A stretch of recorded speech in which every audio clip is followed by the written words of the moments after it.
What up, everybody? Welcome back to another episode of the Nerd Gen Report. I'm your host, Pablo, and joining me, as always, is Mr. Brian Schultz. Brian, we got a lineup today. Lots to talk about. A lot of things going on in the MCU. There has to be a title for this 80s genre. Voltron, He-Man. What else is going on, right? There's a bunch of stuff, right? But for now, we're going to be talking about the Voltron casting updates. A Marvel Roundup, Cap 4, yet again. I don't get it, man. It's like they keep going. How much is this movie going to end up costing them? Like, really? Because you keep on going back to the people, and the people keep telling you this ain't working. And now we got to go back for reshoots. I was talking to Tracy about it, Tracy 4994, and I was telling him there's a meme out there of Ray J and from Love and Hip Hop when he did his turn in Love and Hip Hop. There was a scene that every time they cut to him, his hat was in different positions. That was the running joke. For this one, if Sam Wilson's fro is not in place, we're gonna know. We're gonna see it. We're going to see it, especially me. Anthony Ramos says some things about how he is portraying the Hood. In my head, I was calling it the Red Hood, but he wouldn't know because he didn't read the comics. We'll get into that. Downey. Brian sent me the article and it read Downey's Dr. Doom prevents Nolan return. You know, he couldn't get into the superhero helicopter movie thing. Even Doom can't stop that helicopter. And I read in the article that Downey is in pretty much every scene of Doomsday. We'll get into that because that is a very interesting sort of situation there. Because it makes me think about how much was Thanos in Infinity War. Right? He was pretty much in every scene, right? Mm-hmm. Simu Liu. Given a like, but this is just the beginning. Voltron. We'll talk about that. Batman 2.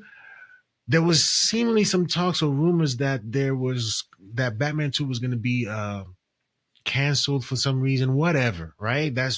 And James Gunn came out and just spoke on it.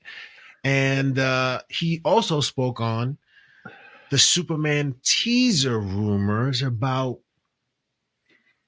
the teaser not going or not hitting with the executives and them asking for a better teaser. We'll get into that.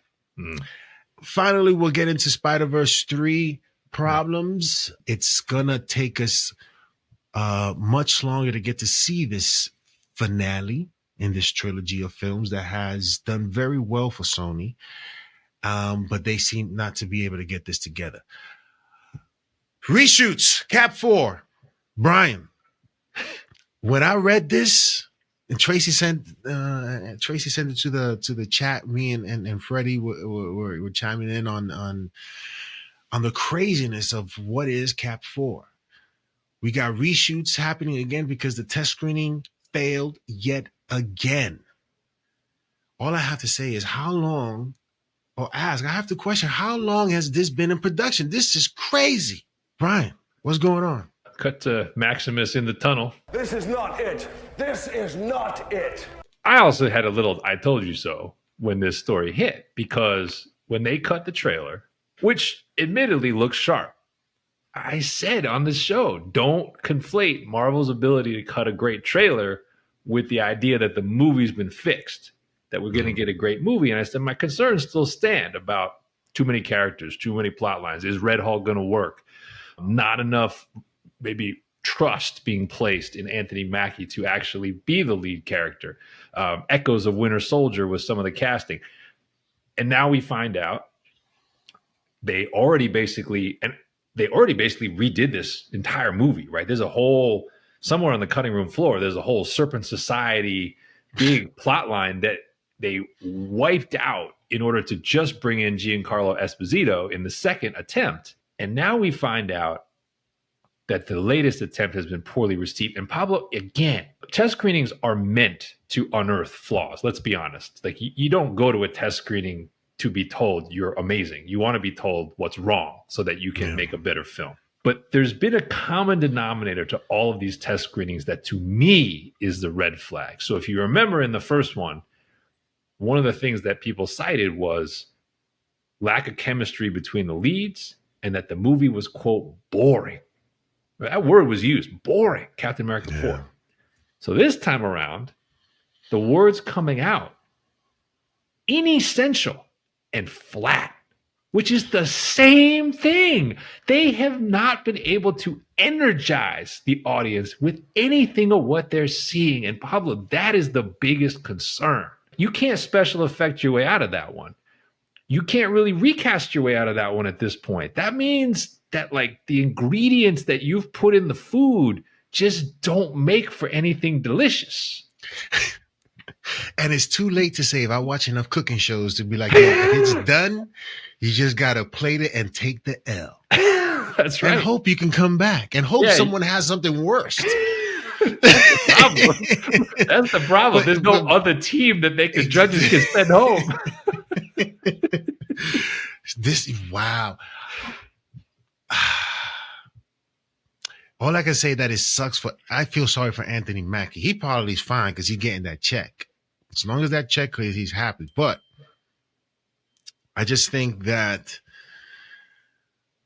this just doesn't do well for what Marvel is trying to attempt to do with re-energizing the fan base. And this could, certainly the Thunderbolts could re-energize somewhat, because we've heard that the test screenings for that has gone well. For Cap 4, for Sam Wilson and all those people in that movie, those characters in that movie, I think we've reached a point where we've Dark Phoenixed it. We don't care about what happens in this world. We probably don't care about what happens next. We just don't care.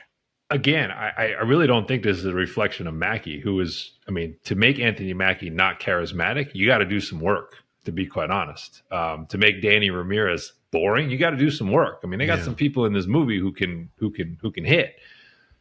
What's interesting to me, though, is, again, it just feels like it's the recurring Marvel problem of the idea, right? We've got flawed ideas. When you start with flawed ideas, it's kind of hard to get great outcome.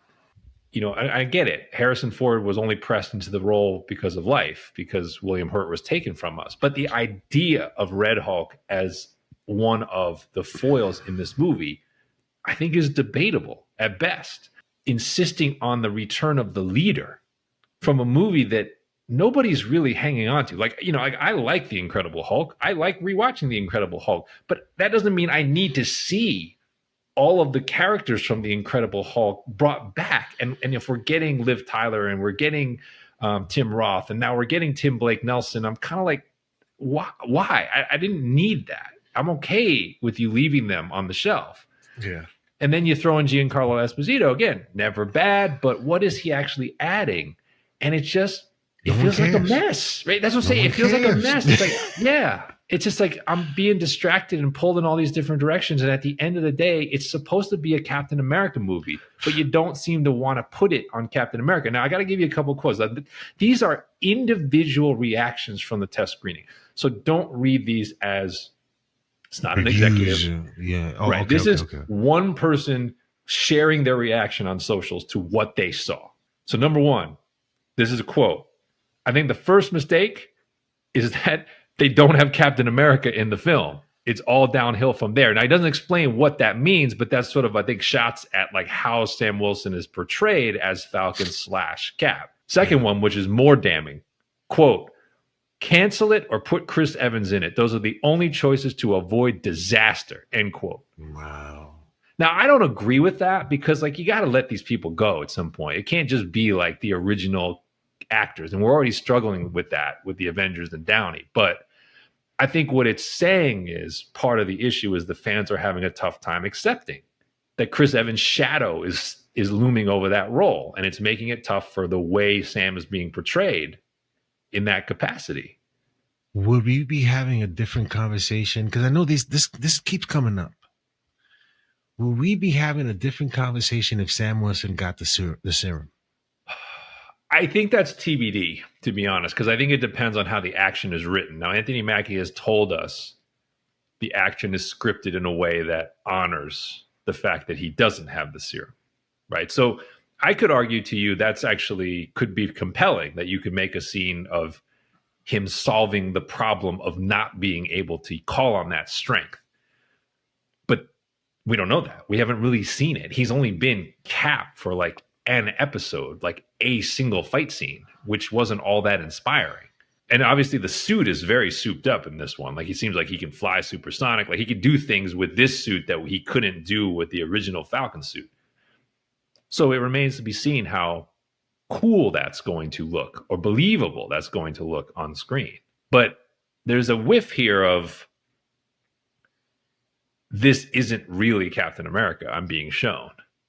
And, you know, I mean, there's a lot of layers to that probably, but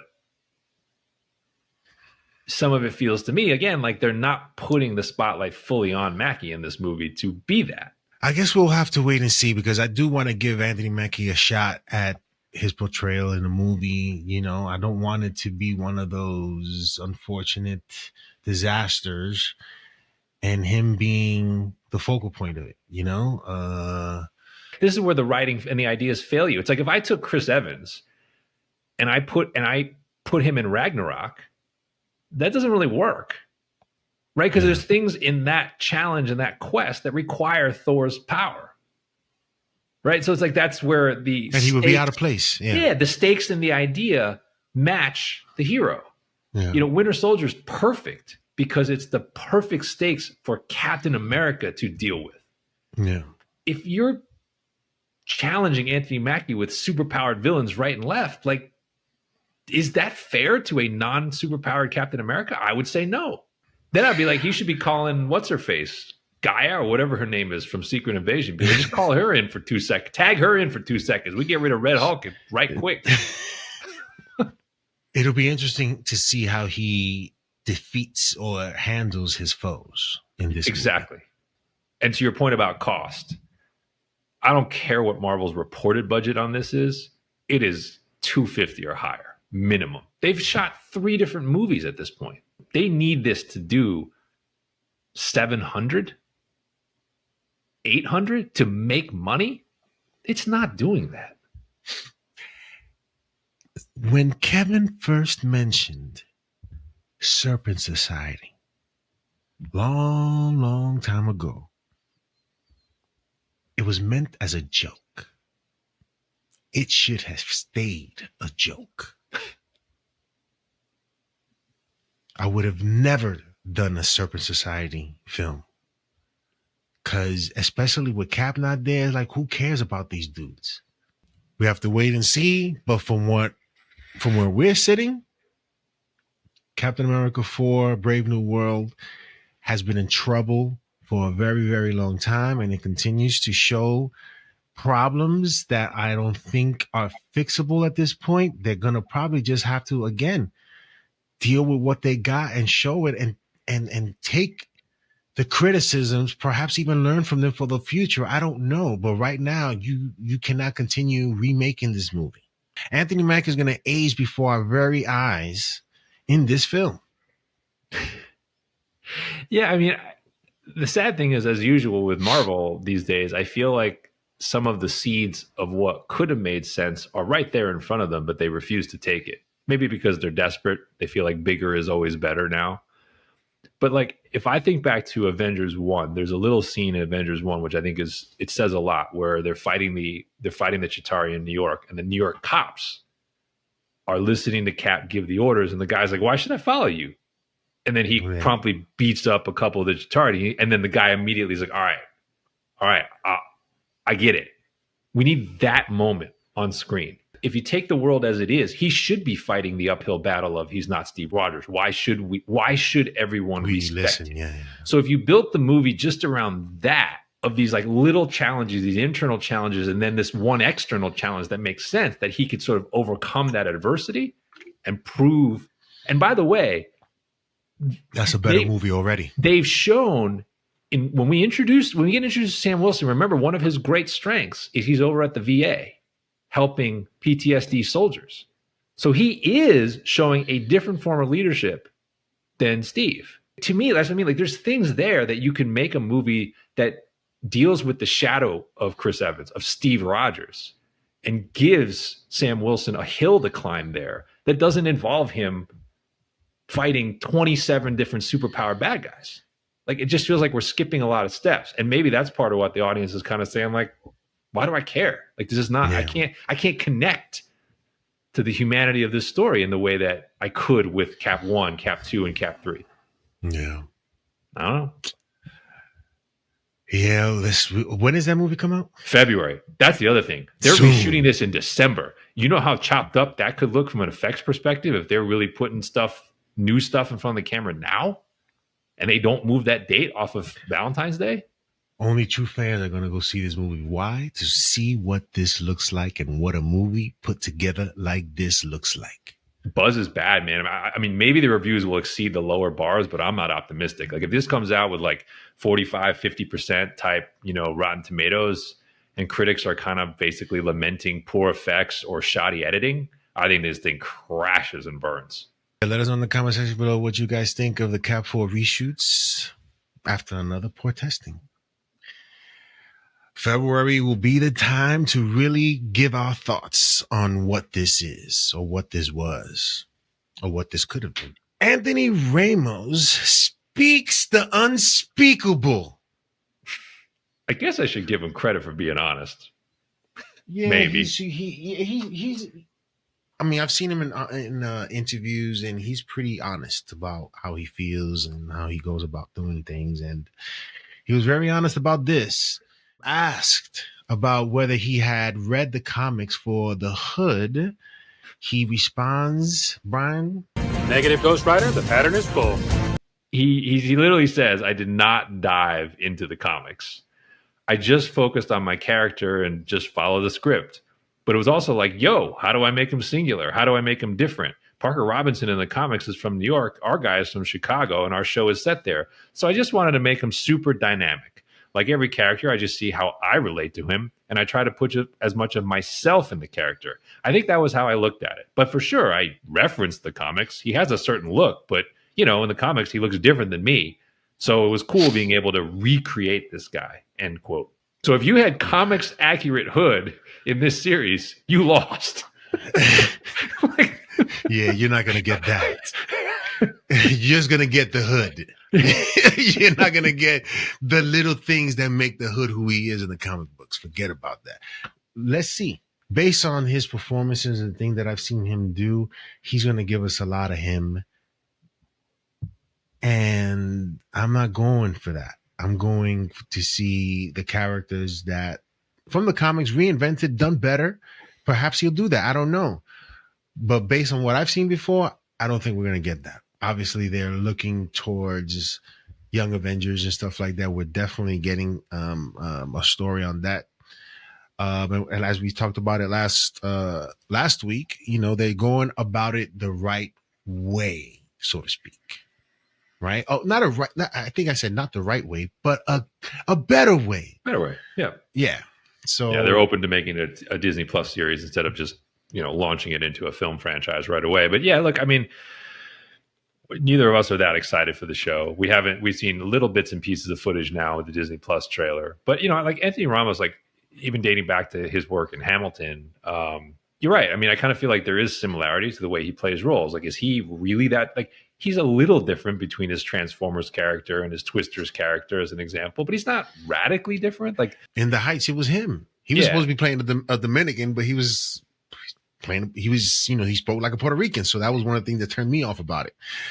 You could say on the one hand, we have a long list of people that have gone all the way down the rabbit hole of comics, of the characters they're playing, and still not delivered transcendent performance. But it's a take to go to a genre where fan base is a big deal and basically say, I really don't care about what the legacy of the the legacy of this character. I'm just whatever's on the page, I'm going to make myself into that character. Mm-hmm. I mean, there's clearly a segment of the fan base that will automatically be turned off by anyone who takes that approach. It doesn't mean it'll be terrible. It's a take to basically say, like, I will not look at the source material to formulate this. Yeah. Let's see, Brian. Let's see. Downey, apparently too busy to be in Nolan's super helicopter movie, because he's busy doing Doom in Avengers Doomsday, right? Yeah. And apparently he is pretty much in every scene of Avengers Doomsday. Yeah. We're sort of, when I read it, that piece in the article, it reminded me of Thanos and his appearance in pretty much every scene, and you know, showstopper, scene stealer. Downey is looking to do the same with a different portrayal of a character whom we don't understand why he was the one chosen, but we get it. Because I was watching Iron Man 3, which I really didn't like too much. Yeah. But watching him, Brian, was always fascinating. Is that what Marvel is hoping for? That he captivates the audience with his portrayal of a character, Brian, that I don't see him having too much problem playing in Tony Stark. And there are certain things about the Doom character that, you know, I am looking for. Your thoughts on this news that he may be in every scene in Avengers Doomsday? I don't think it's so. On the one hand, I don't think it's that surprising. I think we're getting our answer when we heard about some of the details of the contract of like how much is he working? He's working a lot. I think the Thanos analogy is the correct one. Obviously, he doesn't have the benefit of any of the teasers or lead-ins that Josh Brolin got. Not his fault. Obviously, the Jonathan Majors. By the way, you saw that charges were dropped against Jonathan Majors. So I don't know how that kind of shakes out. But when that happened? This past week. Ladies and gentlemen, breaking news.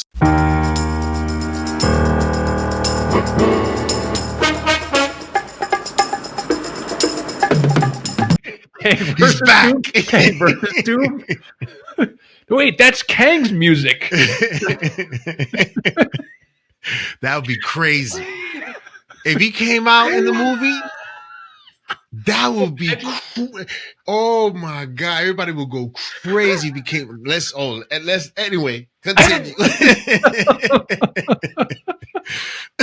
Anyway, so, and we had heard this previous report that in the shooting schedule, Downey was basically shooting the full length, and the Avengers would come in for like a month at a time, but he would be on set the whole time. So now we hear that because of the scheduling calendar, he can't do the Chris Nolan movie. Obviously, he won an Oscar for him and Oppenheimer, so no surprise they would want to work together again. But because he's already contractually obligated to do Doom. This goes to my point of when this happened, of what is Disney thinking and what is Marvel thinking, right? And that's what makes this whole exercise... This whole exercise is kind of like a giant fourth wall break to me, because I think part of what you're talking about, part of what Disney is counting on, is the emotional impact to the audience of seeing Robert Downey as the villain in the same universe where he was the ultimate hero. That is not now, unless he's playing a Tony Stark variant, which they say he's not, but let's not totally take it at face value.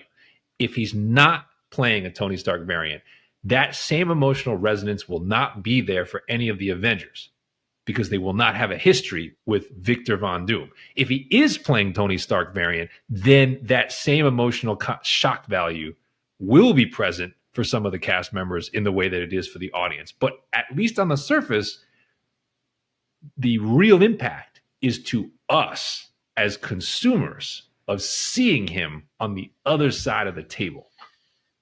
Now, him being in every scene, Pablo, to me, I think also underscores this recurring theme we've talked about, which is Disney knows it has a weak lineup. What choice do they have? See, the luxury in Infinity War, I know Thanos is in it a lot, but it's not like you're sitting there in the scenes that he's absent, just waiting for him to show up again. Because there's the train fights. There's a train station fight scene with a bunch of our heroes coming back, including a bearded Cap. Everyone's cheering when he comes out of the shadows, right? There's a moment where, Iron Man says, Wakanda. Earth is closed today. That's a great fight scene with Spider-Man and the Hulk that won't come out and Iron Man. That's my point, is like those scenes where Thanos is not present, we are completely immersed because we have our heroes and we're invested in those characters. We don't have that in Avengers 5. We do not. Maybe we have it with Tom Holland Spider-Man. Maybe we still have it with Chris Hemsworth if he's doing it. But like, there's not a lot left. We don't have it with Brie Larson. Even Doctor Strange, we sort of have it, maybe. But like, my point is, they need Downey to carry this. He has to be in every scene because he has to be the thing that keeps the movie interesting, that prevents it from test screening and being like Cap 4 and being called boring and flat. And can you imagine the impact of an Avengers movie being called boring? The thing that I have thought about most about this Doom portrayal, and every time I think about it, every time I see that picture of him with his arms spread with the dude at that Comic-Con, I'm like, what? Why? I'm still in shock. So this goes to a question I asked the day this came out.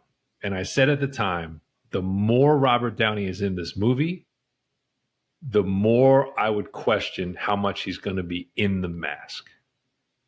So if it's a 2.5-hour movie, where let's say he's on screen for 1 hour and 45 to 1 hour to 2 hours, do you honestly think that 90+% of that time he's not going to show his face? This is Judge Dredd all over again. And that's the concern. Now, I would pitch him on, for you as an Academy Award-winning actor, that's the challenge. The challenge for you is to do it without your face. Sell people with your gestures, your voice. But I don't think his ego will allow it. I think you're getting a lot of Downey's face because Disney wants you to see the face of Tony Stark on the body of the villain. Therefore, you're disrespecting the Doom character, in my opinion. That's the concern. And you're only doing it because of the business aspect of it. I get it. And the Judge Dredd analogy is 100% the right one. And by the way, Dredd is 1 billion times better than Judge Dredd. Oh, yeah. And Karl Urban never takes off his helmet because he understands and loves the character. Now, let me throw this at you. What if he's really good, but you are seeing his face the majority of the time? Can you live with it? Can you get past the fact that Doom's supposed to be in a mask and he's probably not going to be in a mask a lot of the time? But let's say he does. He's not playing a Tony Stark variant. He's playing Victor Von Doom, and he does an accent and he delivers something different than we've seen him do in his previous Marvel work. Can you live with it? I'll say this. You know how much I enjoyed the Penguin. You know how much we applauded it, the performers. Everything about that show was amazing. But if you've been watching this show, there was something that was missing. For me, just knowing that he played Tony Stark, to me, you're just not doing the Victor Von Doom that I thought the Marvel people, the MCU, would give us. Instead, we're getting a desperate attempt at getting people back in the theaters to watch Robert Downey Jr. because that's what was selling tickets at the time for Iron Man and for Infinity War. Robert Downey's portrayal, RDJ's portrayal of Tony Stark was just everything in the MCU. I don't know. It just feels weird. It feels weird to have him play Doom, even though, let's say, and I've thought about it. Let's say he is dope. It's like, okay, we're seeing him for Doomsday and then Secret Wars. Then what? Now we're getting the Mutant Saga. Fine. I like the mutants, but what about Doom? What about Fantastic Four? What about all these other characters? Do they exist in this world? This is a conversation that we talked about last time. That's why I have a tough time seeing this being the legitimate Victor Von Doom. Yeah. But at the same time, they're almost creating the next problem in the sense of, his shadow obviously looms incredibly large on the hero side. Now his shadow is going to loom large on the villain side. So could you, how do you introduce the comics accurate Victor Von Doom down the road once he does this? Like, I don't know. I mean, I think they have to wait a long time for that. But I would say the weirdness feeling, though, Disney would say that means we're doing something right. If you're feeling weird right now, they probably would say we want that. Yeah, because the curiosity is there. The curiosity to see what this looks like is there. Everybody's going to go see this. This is the moneymaker. No question about it. People are going to be not necessarily. I mean, there's some people that are excited, but certainly there's a lot of people like myself that are confused and want to see what this is going to look like. Yeah. People are waiting to hear what the reviews are going to be of his portrayal. People cannot wait. I think it's that also what we associate Downey with as an actor predominantly, because he's been the Tony Stark character for much of the last 20 years, is there is a version of Robert Downey Jr. that is wrong for Doom, hands down. Yes. And we don't feel safe. Like, let me draw an extreme example. If this was Daniel Day-Lewis, I would have no concerns. Why? Because that guy transforms into totally different people. So you can't say there's a typecast Daniel Day-Lewis style, right? Yeah. But with Robert Downey, there is one now. He's created this archetype with his Tony Stark character to where you kind of ask, like Oppenheimer was somewhat of a departure from that, but Victor Von Doom is way far removed from Tony. So that's where it's like, there's a version of this where it could go very badly. That's what has us nervous.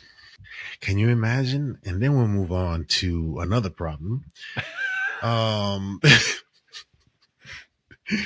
Related to this, by the way. Yeah. Yeah. Could you imagine that we see the reviews and we see the horror show right before our very eyes of what's happening with this franchise? It can get ugly. It can get ugly. I am at the state of where we were totally wrong with No Way Home. We had concern. I am there, Brian. I am back at that same place. Well, there's also a world where it's interesting to watch, like how the Denzel Washington performance in Gladiator 2 is being received. It's very clear that you and I are sort of in the minority on an island. That he's interesting but not great. And the consensus is clearly he's far and away the best thing in this movie. That's literally I think that's like 90% plus people think that. So you and I, our reaction to it is definitely the non-consensus view. There is a world where that happens too, where people are just captivated because Downey is so charismatic that he gets rave reviews for not doing a true Victor Von Doom, if that makes sense. Like, people are just really interested in what he does, and you and I come on here as the two old dudes from the Muppets, and we're like, this is not Victor Von Doom. What are you talking about? It'll be a very interesting episode. Yeah, let us know in the comment section below what you guys think of Downey being given the Thanos treatment, and like Thanos being Infinity War being Thanos' movie. This Doomsday is obviously, it's Doomsday. It's called Doomsday. So we expect to see Downey's Doom in this, but we're not surprised at this, that he's in every scene. I'm just there to see what this is going to look like, man. What this portrayal of this perfect. I want to know what "let's get Doom right" statement that Kevin said when this was first announced, when he talked about this very thing. Now that Robert Downey Jr. is playing Doom, he said to him, "Let's get Doom right." I want to see what that looks like. Simu Liu liked a comment regarding his absence in the films as of late. The non-talk of a Shang-Chi 2. Destin Cretton pulled from that, and now he's doing Spider-Man. And by the way, that's not a one movie assignment if it goes well. In case you can't figure that out, people. Spider-Man is never a one Yeah, you don't pinch hit for Spider-Man. You're there for the rest of it. Simu Liu, Brian, you said he is this could be a problem. Why do you say that? He's pretty outspoken. Yes, he is. And I don't denigrate his right to be outspoken. He has every right to do that. But what I'm suggesting is this is not the first time that he's had issues with the production side of something he's been a part of. In the past, obviously, he drew some controversy for comments about China and so forth. That's one thing. That's his personal politics. But he was a co-star on Kim's Convenience, a highly successful show out of Canada that actually took on a second life on Netflix. I would highly recommend it. It is quite funny. So as that show was winding down, they tried to launch a spinoff centered on a female character in the show who was the only non-Asian lead. And Simu Liu blasted the creators and the producers of the show for doing that, basically calling them racist for saying, like, we're all here, we're what carried the show, and you want to carry on the legacy with the one character who's not of Asian descent. He then had to sort of clarify his comments in a number of publications. You can go Google it. This is all public domain. Well within his rights as a performer to do things like that. But what I'm pointing out is when you're part of the Marvel machine, they tend not to like people who rock the boat. See Norton, Edward. And so I'm just saying that, like, if he gets recast or if this franchise doesn't get a sequel, it's like one of the few entries that just is kind of dies on the vine. And by the way, let's not forget the original track for him was Shang-Chi 1. I never knew this, but apparently Shang-Chi 2, there was expectations they were going to announce it at Comic-Con like in 2022, and then that got scrapped. His director was supposed to direct Avengers 5, in which he was supposed to be the new Steve Rogers Avengers type leader, and his 10 rings were supposed to have ties to Kang. That was that whole credit scene with the little like pulsating thing in outer space. So he went from that to nothing. Yeah. So I do get emotionally why you'd feel some kind of way about it. I'm just pointing out, if nothing is where we stay, he will not be quiet about it. And that could be problematic for Disney, shall we say. Explain problematic for Disney, because this could be a good thing. So that he steps away from the role and they cast, and now they can watch Shang-Chi 2 or Shang-Chi whatever in China. I just mean it could be another Ed Norton. That's why I draw the Ed Norton comparison, right? Ed Norton's really the only character or only actor or character where Kevin Feige made a public statement basically saying, I will never work with this guy again. And he was the problem. Yeah. That's where I could see this heading. And Simu Liu I could see him being active on socials, criticizing, basically saying that there were discriminatory reasons why his character didn't get a follow-up. Like, I could see that because this is in the resume already. And what he has going for him is, I know you are again on the island and don't like the movie very much, but his movie is the best reviewed Marvel movie post Endgame. That didn't include No Way Home, which is part Sony. His movie is the best reviewed movie by far. That's the one thing he has on his slate, is like, he's going to be like, look, we made money during the pandemic when theaters were 60% open and critics loved our movie. How is it we can't get a follow-up? That's what he has in his quiver. But in past conversation, I think this is still a problem with Marvel and not being able to, or not being given the permission to play their movie in China because of what he said. And him not wanting or not even thinking about apologizing, right? That's a problem when it comes to business. I think that is the biggest issue. There's no other issue other than that. And that goes to the Norton point, right? Like at some point, it's just like the studio is bigger than any one actor. And Ed Norton's at 2008 would have been a lot more powerful than Simu Liu would be today, a much bigger star. So, well, there's the other thing. Let's say they give him, well, he kind of has to be in Avengers 5 and 6 somewhere, right? I think. So if they give him a really small part and he just shows up in some of the sort of group collective scenes, is he going to play ball in a promotional tour about that? Or is he going to grouse? See what I'm saying? Like that's where it's like, I don't know. I don't think so. I think he'll play ball and I don't know. Maybe they won't send him out. Maybe they won't let him promote. I mean, that could be the other thing. But that's my point is like, if they don't do that, then I could see him liking comments on socials because there'll be fans who'll be like, yo, where's Simu Liu to promote this movie? Wasn't he supposed? And he's going to put some thumbs up and there's going to be controversy all over it. That's my point is that I feel like this guy will be in the news for not all the right reasons as long as this thing is twisting the way it is. Yeah. And if they cancel it, then it'll come to a head. But I just there's no Shang-Chi 2 is not happening. Like there's no more. It's not happening under the banner of what they've done already. Destin Cretton is not going to do it, and Simu Liu is not going to be like reprising the role 10 years from now in the second movie. It's going to be a restarted Shang-Chi down the road with someone else.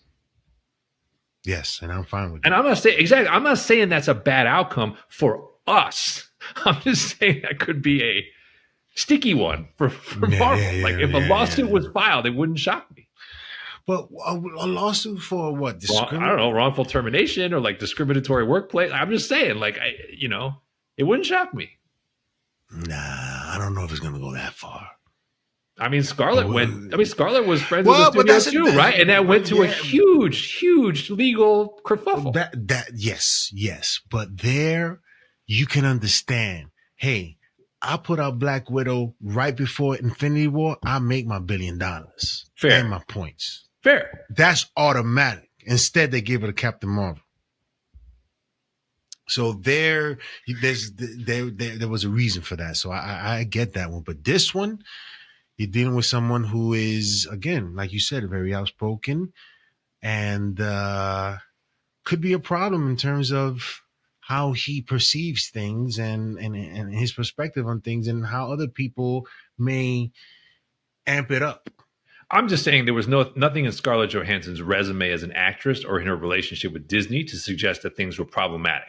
And when that went sideways, it became very ugly and very public. Oh, yeah. I'm just saying you got an actor here who's already in his young career made waves for these types of reasons.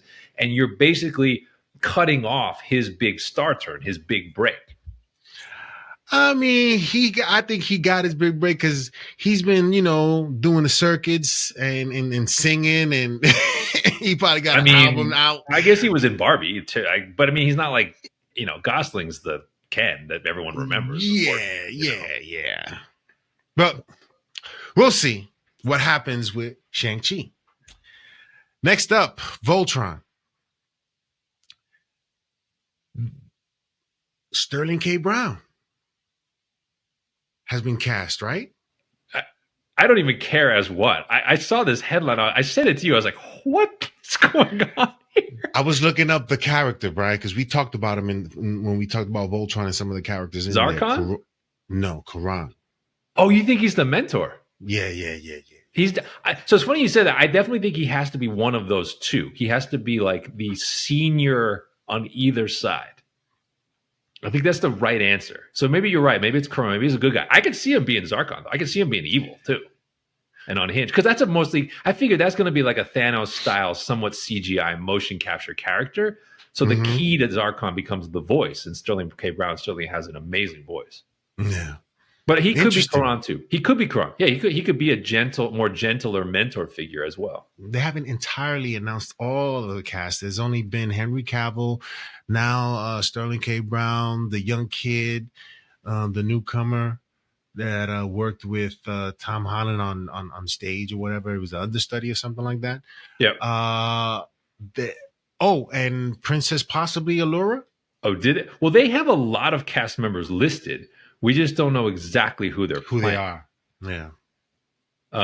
But they're casting pretty aggressively. It just Sterling K. Brown and Henry Cavill in a Voltron movie is sort of eye-opening, and it goes to the point of like, okay, so we've got Idris Elba as Man-at-Arms, and we've got Henry Cavill as Sterling K. Brown. Like, these people are not really messing around with these IP. They're going after good actors is what all I can see, and for me. All I can say is I think that they're making a good effort at making this movie good. And the director of Voltron, he's done with the Millers and also. Well, he's done some of the Ramos. Rocks. He's done some of the Rocks movies. He's best known for that. But you know what? But you're giving anybody him a pass working with. Yeah, I'm giving anybody who's worked with Dwayne, I give him a pass because I would say they didn't have any say. They just did what The Rock said. Whatever. You think he's going to sit around with Henry Cavill on that set and share stories? Oh, hells yeah. You saw what he tried to do to me? Did you see what he tried to do to me? I'm pretty sure they're going to talk about it. I wish I was there to be like, yeah. Evan it up. Like, they also announced, like, it's a random mix. They announced, like, the British singer Rita Ora is also in Voltron playing, okay. I don't know, the witch? I don't know who she's playing, right? I don't think she's playing Allura, but like she's a little old for that. It's just one of those mixes that like catches your attention. And you're just sort of like, I got to find out what they're doing with this. And this, put it this way, I understand that you think that franchises are paychecks, but let's not get it twisted. Voltron's not the same as getting in a Batman movie. There's a lot more risk to being in a Voltron movie, which tells me that like for them to sign on to this, I have a tough time believing Amazon's just paying out the nose. So the script must have something interesting in it that like, Sterling K. Brown's like, I want to do this. I would want to have a conversation. Well, how much do you know about Voltron? Well, he might, because he's like a little older than we are. So like he could be a closet huge Voltron fan. We don't know that. Yeah, I want to know that. Rita Ora is definitely not. She's like 33. Like there's no way that she would be that. But all right, so I got to ask you a question because we don't have like major casting for Thundercats. We just know it's happening. Yeah. So it's kind of hard. Is that supposed to be a live action or an animated sort of situation? I thought it was straddling the line of both, right? Isn't that the whole, like, it's almost like watching the Godzilla versus Kong movie, but I think there's supposed to be like actual actors in it. Live action CGI hybrid is the official description. Okay. So here's my question, because we don't know the cast, obviously, with that. But so you got He-Man, you got Voltron, and you got Thundercats all in production at the same time. And if you want to give me G.I. Joe Transformers crossover, I'll even throw that in the mix too, because it's the right era. Give me your power ranking for most likely to be a box office hit, like top to bottom. Like who's the most likely, who's the least likely of those four? Because they're all going to basically come out probably within a 12 to 24 month period. So we got He-Man, Voltron, Thundercats, and the G.I. Joe Transformers crossover. I'm going to go with, let's start at the bottom. G.I. Joe Transformers is at the bottom for me. Okay. Next is the Thundercats, because that's hard. For me, that's hard. And you're doing a hybrid. So I don't know where I'm at. I'm excited that they're doing it, but in terms of its success, I don't know. Yeah. It's hard to tell. But with these other ones, Voltron and He-Man, I said it before, I was getting that Super Mario Brothers itch. Voltron and He-Man have a potential to give you that movie magic, to give you that spectacle, to give you that. Again, we were even doing it in unison, and we didn't even plan it when we said Form Blaming Sword. If you watch our other show, that's what you want to hear, because everybody in the theaters is gonna, especially people our age and have grown up with Voltron. We're gonna go to the theaters to see that. Yeah. To see By the Power of Grace. Well, we didn't even get it in Masters in the Universe. It was whack when we did it. I think they did do it, but it was whack. I have the power. That's what he said. Yeah. He didn't even say By the Power of Grace. We didn't see Cringer transform. There was no Cringer at all. Yeah. Exactly. again, Brian, if they go towards the path of giving us an Eternia, making He-Man hit all those beats, hit all those nostalgic beats, He-Man can do He-Man PG-13. Oh yeah. It can be huge. It can be huge. Okay. Voltron is another one. I think because we've seen a lot of similarities. We've seen the kaiju. We've seen all these other films that can remind us, and we can put Voltron in its place. I don't think we've seen anything like He-Man yet. You're okay. Again, it's He-Man. But Yeah. He-Man could be a fun time if they do it right, Brian. And so Okay. can Voltron. But I'm giving He-Man the edge because it's something we've never seen. I'm giving He-Man the edge because if they do this right, Brian, it could be a fun time at the theaters. And I don't. It could it between He-Man and Voltron, but I'm giving it to He-Man. Voltron second, Thundercats third, and G.I. Joe Transformers fourth. So we agree on G.I. Joe Transformers. It's not necessarily fair because that's the only IP that's been around in live action for now almost 15 plus years. So part of the reason I think we both have it at the bottom is the audience is clearly indicating it's tired of this. Even if some of the recent efforts have been better.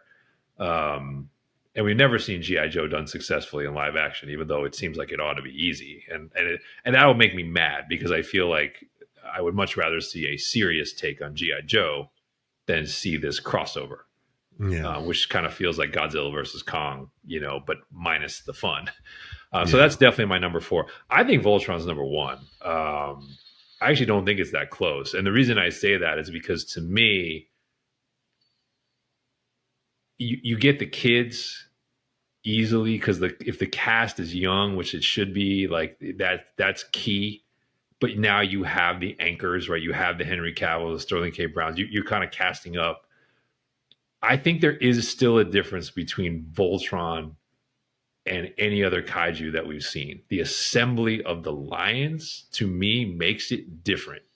And if you do that right, if you have good lion action, and then you have the assembly, and I just think Power Rangers is so campy from an effects perspective that this would not have any trouble differentiating if the effects are good to where people are like, whoa, you could sell a ton of merch off it.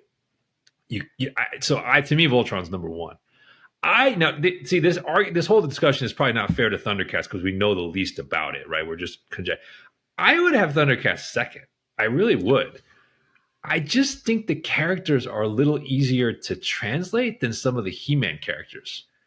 The He-Man's got more silly to it to me than Thundercats does. Yes. And so I feel like the use of animals and like you could create some fun action using, Panthro or, Chitara or Lion-O. There's something about that to me that like you can tap into that could get people's attention to where it's like, wait, I'm kind of watching something like the Avengers or Justice League, but the characters are all, they're kind of like predators. If a way, I don't know. There's something about that I think could be really, to your point about different, that could be different.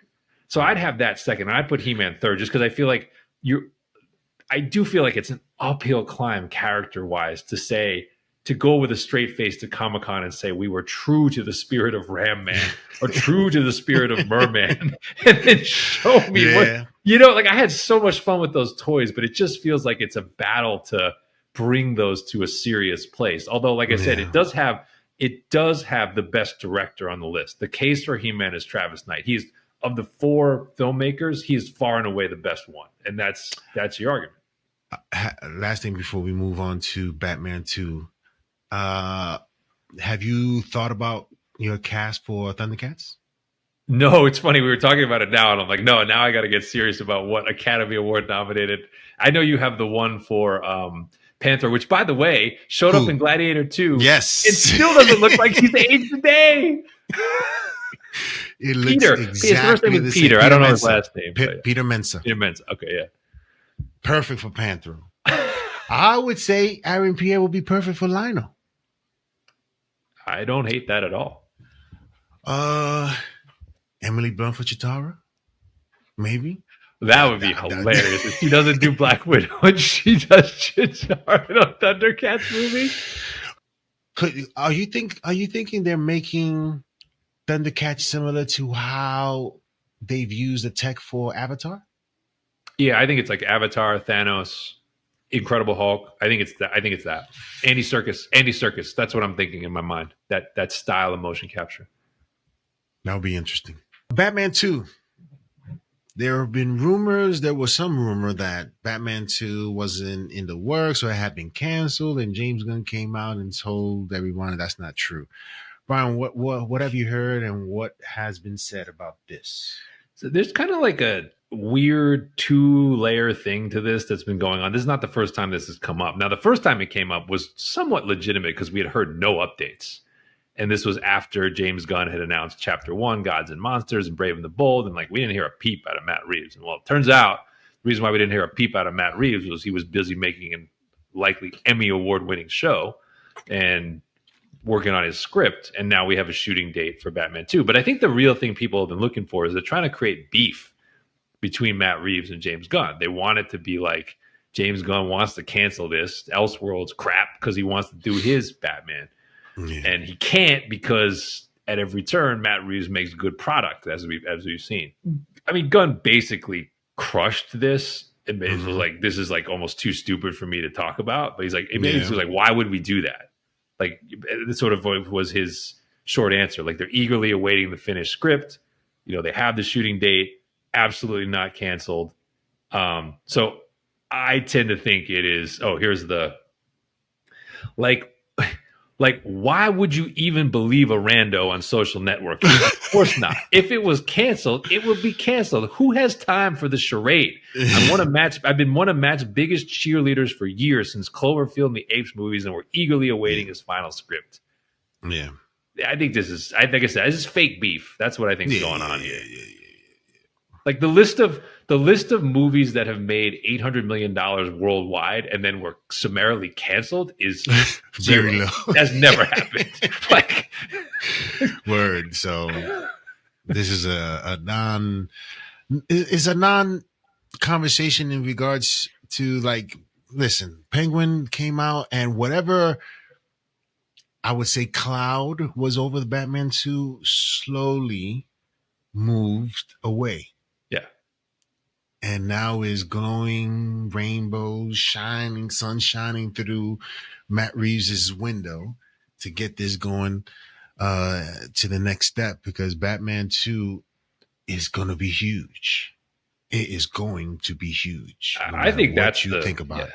If you're asking the question, the real question has always been about this sort of competitive, collaborative dynamic of having two lead Batman on the big screen at the same time. That's really, if you're asking the question, it's more like if Matt Reeves delivers a script which propels Robert Pattinson forward as Bruce Wayne and Batman, and we walk out of Batman 2 and we're like, wow, he just delivered his Dark Knight.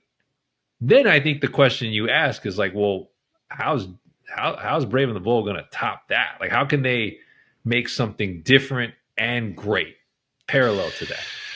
I think that's the legitimate question. It has nothing to do with like getting rid of one versus the other. I mean, we can certainly say that unless things change, unless the money is ridiculous, that this is only supposed to be a trilogy.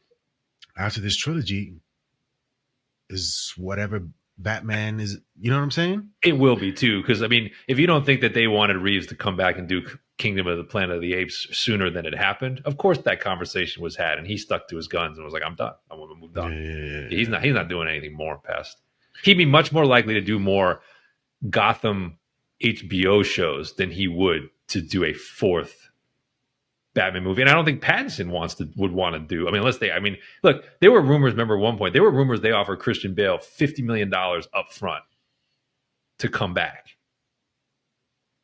and be opposite Cavill. That was the rumor before Affleck took the job. There was rumors that they offered Christian Bale $50 million up fronts plus back end to be Batman again, and he wouldn't do it. Yeah. Superman teaser rumors, Brian. Give us something better. Make it better. That's what apparently, these are more rumors that WB execs were requesting from James Gunn or from that camp, the DC studios, about delivering a Superman teaser. We've already had our conversation regarding what this teaser needs to produce in terms of the chemical balances in humans. Whatever hormones are supposed to produce excitement, that's what it's supposed to do. That's what the Superman teaser is supposed to do. And apparently, maybe the WB execs didn't get that when they saw it. For certain, Frank Grillo got that. Well, okay. James Gunn did have time for this one, and I thought he gave a satisfactory answer. I think you can square all of the smoke here. So the first rumor, what you said, was that this whole thing of like the studios has been sending the trailer back saying, quote, make it better. Grillo's saying he's seen the finished one. So you have to keep in mind there's some sequencing there. Right? Okay. Grillo's saying he's seen the one that's going to go to us. Okay. So he's presumably seen after, in theory, all of this has occurred. Now, here's the key. James Gunn got on socials and basically said, this is true, but, quote, well, sort of.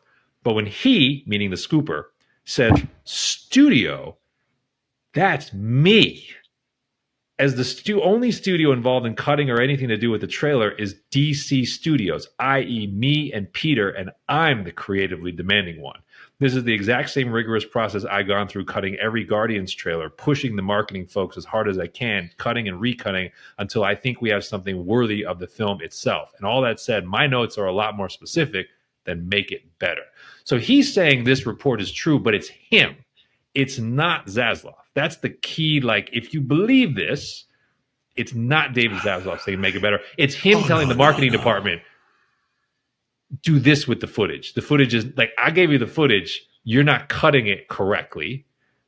Cut it more like this. And it's him who's actually pushing it to be better. Got it. I was having a conversation with a friend about this very thing, about what this teaser needs to be. And I guess we're close to seeing, that's all I care about, right? That's all we care about is this actual teaser that we get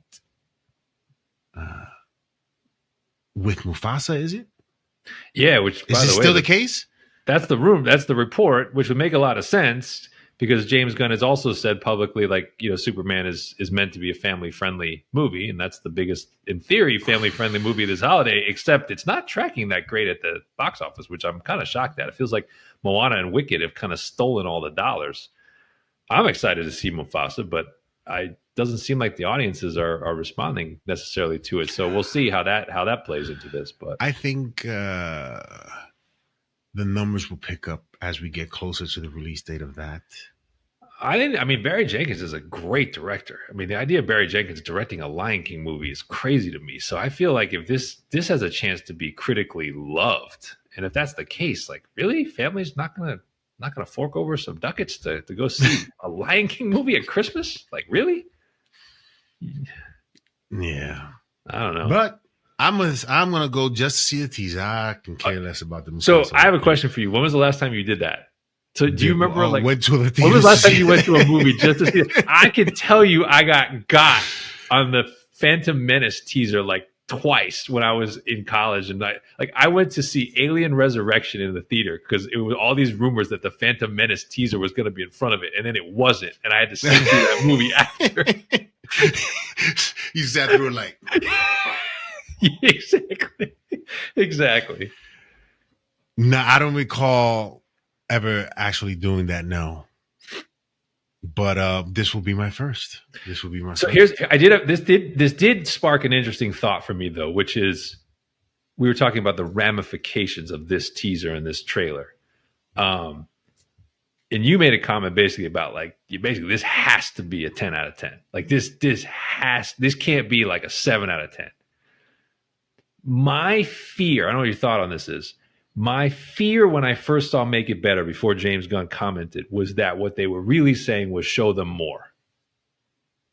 as opposed to having faith in us that something like what Zack Snyder teased in Man of Steel would be enough, or that what it wasn't quite as good, but what Chris Nolan teased in Batman Begins would be enough. Or honestly, the Matt Reeves Batman teaser is a better example. The fandom teaser, that's a better example. If this trailer is not received as a 10 of 10, regardless of what James Gunn thinks of it, if this trailer is not received as a 10 of 10, what do you think the fallout will be from that inside of WB with regard to this movie? I think nervousness will set in for a lot of those people, especially James, a little bit, because I'm pretty sure Zaslav is really focused on what this movie will produce. His favorite character, so I'm pretty sure he's aware. And if this teaser isn't the talk of the town, I think some nervousness will be setting in. And if that nervousness sets in, then they will be forced to show us more. Bingo. And I think that will be cause for concerns at that point. Bingo. That's my biggest concern when I think about it, is that if the response is middling, the next trailer will overcompensate and will basically give away the biggest action hits that they have. I don't know if James Gunn would allow it, though. But I can think of will it be his call? See, up until now, everything's his call. The second the audience gets involved and says no, I think the keys could get taken from him. And I can think of instances where in the past, in this genre, this has happened. I always talk about Green Lantern this way because there was so much negative buzz about how Green Lantern was going. I forget what con they went to, but they show like a 4-minute trailer. You can find it online. It's like a 3-4 minute trailer. It literally has every action scene in it with like dramatic music, and he's saying the oath. And it was like they fired every bullet in the trailer. Like you watch the actual movie, and it's like every Lantern scene is basically in this trailer. The other one I can think of that did this was actually X-Men Origins Wolverine. Because again, there were rumors that people weren't liking it. There was like, that one was like chopped up by the studio. But they went to Comic-Con and they showed this like R-rated, or like this, like, I don't think it was Red Band. They showed like a teaser trailer, and it was really long, and it has every action set piece in it in the trailer. They gave it all away. And that's I can't have that with this film. Like, this can't happen with this movie. That's why I don't think James is going to allow it, man. He's going to fight. He's going to fight for his way of showing what he wants to show for this movie. This isn't a time to, although, again, nervousness might set in if the first teaser doesn't hit. But I think James Gunn has to stick to his guns and not show too much. And let us see the movie for how he wanted us to see it, and not have to put puzzle pieces together what this movie is. You know what I'm saying? How people get crazy online, and they show us everything, they tell us everything, and by the time we see the movie, is like, and God forbid this movie is horrible, which I don't think it'll be. So we also know that the first cut of this movie has been shown, because he said it's been shown. Now, it wasn't a test screening, so my assumption is he showed it to Zaslav or somebody. But like, it's done. Like the first cut of it is done. Not every effect is done, but like he said on social, he screened it. And there's also 0 reshoots or pickups scheduled for this movie. So what I'm on the lookout for is, if in this case, if you see, and he said publicly he doesn't really believe in the need for reshoots. If you see Superman is undergoing extensive reshoots, that we're going to get concerned on this particular one, because that will mean it's a deviation from his plan A. $100 billion. That's what's going to happen. Yeah, it's crunch time. Again, this movie's coming out July.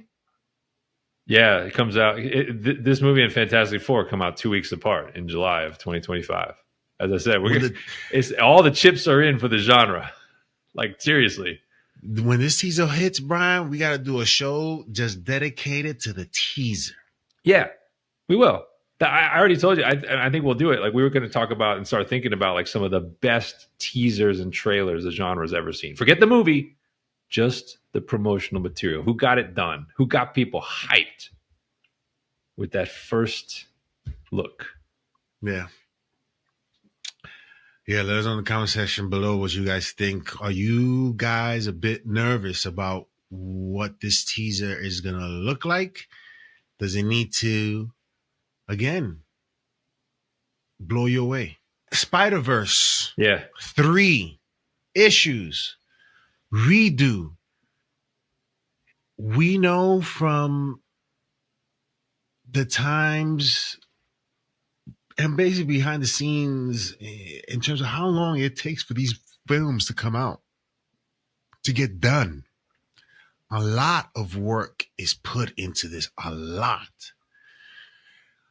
And so we have reports that the Spider-Verse 3 is having issues landing the plane. As I said in the beginning, they're trying to figure out a way to end this in a way that doesn't let down from what they've seen in the first 2 films, which were quite amazing, right? So it's pretty weird. This has flown under the radar, and it's kind of unfortunate. So the first kind of yellow flag, if you will, was that the final movie, Beyond the Spider-Verse, and it is the completion of a trilogy from Lord and Miller, that was supposed to come out this year.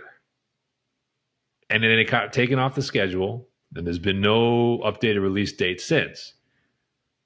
And then comes a report, and there, it was affected by the strike, and there's all the stuff that's affected other movies. But then came a report, from Jeff Snyder, not just a nobody source, saying that due to creative issues between the Sony studio and Lord and Miller, that the movie had been done effectively, and the studio junked it, scrapped the whole thing, and made them start over. And because That's crazy. And because of the animation being as detailed as it is, it pushed the likely conclusion of this until 2028 at the earliest. This then followed Lord and Miller having issues with the studio about a spin-off series they were supposed to be doing with not the live-action Spider-Man Noir, a spin-off, I guess, in the animated form using the Spider-Noir character, that they apparently were fighting with the studio over budget for that, and the studio canceled the series. So there's trouble in paradise between the creators of this trilogy and Sony, which is kind of baffling considering both have made a lot of money, been nominated for Academy Awards, and when you say like they're having troubles landing the plane, well, that's fine, except for the fact that the second one literally is a cliffhanger ending directly into the third. You would think they already knew where they were going, and they're basically just doing a 2-part finale. But now we come to find out they may not have a movie at all. Because Sony execs don't think is good? Well, that's what I'm saying. Like, is it because it's not good enough, or it's because they're fighting with Lord and Miller and just flexing on them a little bit right now? I don't know. And like making them redo it. That's crazy, yo. Me being an editor and a filmmaker, and it's tough when you're editing and you have a vision for it and you're getting told to start all over again. That's crazy. That's infuriating, especially for the people doing the work. When you think about it and listen, when you think about what you've read regarding the work that is necessary to get or to do this animation, there are a lot of people working on this. And to say that it's done, to then say start all over, that's crazy. For something this good, too. Like, this is unilaterally loved. And this is the thing. Sony execs, I would tell them, listen, you gave us Madam Web, Morbius. You gave us these horrific movies. Who are you to tell me what's good? Yeah, I'm with you. That's basically what it boils down to. The first two films, yo, what are we talking about here? What are we talking about here? The first two films. Now the third one, we telling you is finished, and you're telling me that it's not good.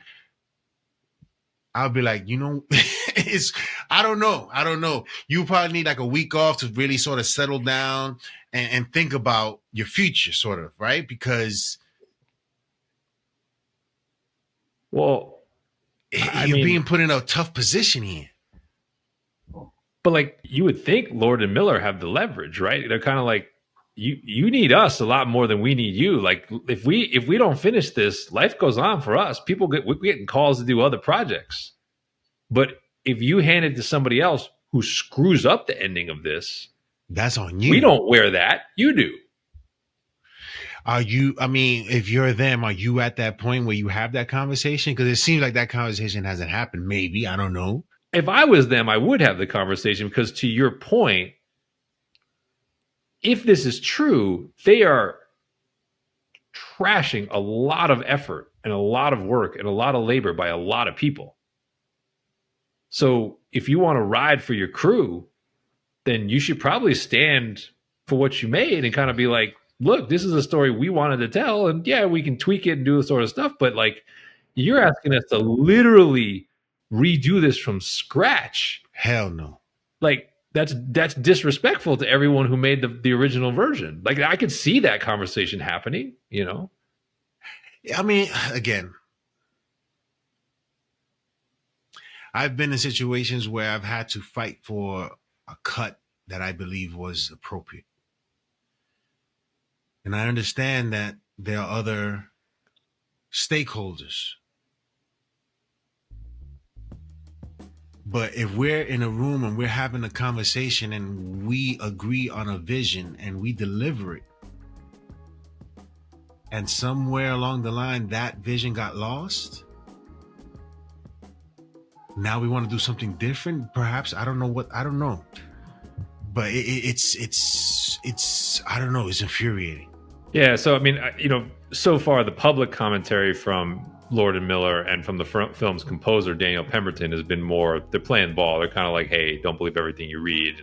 But the fact remains, we don't have a release date. So that's they're saying the right thing on socials, but come on, like you're telling me the studio wouldn't want people to know when this is coming if they knew when it was coming?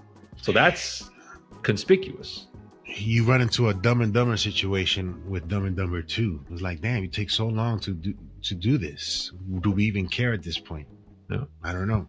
If we're waiting so long for the ending, do we care about what this is now? Yeah. I don't know. And if because of this, when the review comes out and people aren't liking it, what then? Who do we is the Spider-Man thing, pointing. Anything else, Brian?